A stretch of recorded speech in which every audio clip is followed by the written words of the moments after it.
ہمیں عورت مارچ اس لیے چاہیے کہ میں جب گھر سے باہر نکلتی ہوں تو 10 آدمی مجھے دیکھتے ہیں اور مجھ پر آواز کستے ہیں۔ ہمیں عورت مارچ اس لیے چاہیے کہ میں جب پبلک ٹرانسپورٹ یوز کرتی ہوں تو بس کا کنڈکٹر مجھے گندی نظروں سے دیکھتا ہے۔ ہمیں عورت مارچ اس لیے چاہیے کہ میں جب موٹر وے پر سفر کرتی ہوں تو مجھے میرے بچوں کے سامنے زیادتی کا نشانہ بنا دیا جاتا ہے۔ ہمیں عورت مارچ اس لیے چاہیے کہ میں جب کوئی ٹیکسی یا کریم اوبر سروس یوز کرتی ہوں تو مجھے ہر وقت ہراسمنٹ کا ڈر رہتا ہے۔ ہمیں عورت مارچ اس لیے چاہیے کہ میں جب مردوں سے بھرے دفتر میں جاتی ہوں تو ہر آدمی مجھے اوپر سے لے کر نیچے تک دیکھتا ہے جیسے میں کوئی خلائی مخلوق ہوں۔ ہمیں عورت مارچ اس لیے چاہیے کہ مجھے میرے گھر میں اور اسکول کالج یونیورسٹی میں ہر آدمی سے خطرہ محسوس ہوتا ہے۔ ہمیں عورت مارچ اس لیے چاہیے کہ اگر میں تعلیم میں اول بھی آ جاؤں تب بھی میری ڈگریز الماری میں پڑی رہیں گی۔ ہمیں عورت مارچ اس لیے چاہیے کیونکہ میرے گھر والے اور میرا معاشرہ مجھے نوکری کرنے کی اجازت نہیں دے گا۔ ہمیں عورت مارچ اس لیے چاہیے کہ جب سے میں پیدا ہوتی ہوں میری ماں میرا جہیز جوڑنا شروع کر دیتی ہے۔ ہمیں عورت مارچ اس لیے چاہیے کہ اگر میں جہیز نہ لے کر جاؤں تو میری ساس مجھے ساری زندگی تانے دے گی، یہاں تک کہ میرے سسرال والے مجھے زندہ جلا دیں گے۔ ہمیں عورت مارچ اس لیے چاہیے کہ جب میرے لیے کسی بڑی عمر کے آدمی کا رشتہ آتا ہے تو میری رضا صرف رسماً پوچھی جاتی ہے۔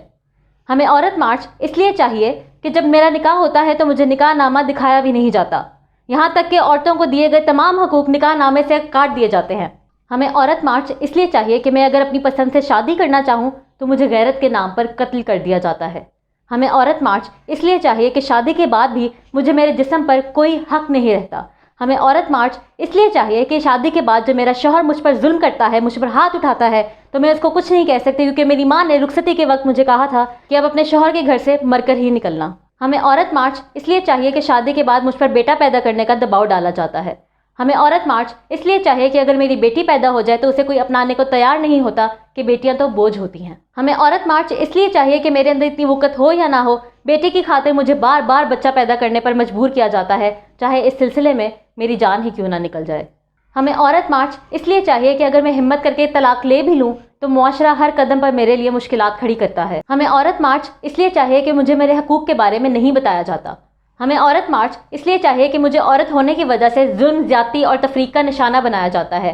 مجھے میری تعلیم، میرا کام، میری زندگی اور میرا جسم، کسی چیز کے بارے میں فیصلہ لینے کی خود مختاری حاصل نہیں ہے۔ ہمیں عورت مارچ اس لیے چاہیے کہ ہمیں ان تمام ناانصافیوں کے خلاف آواز اٹھانی ہے۔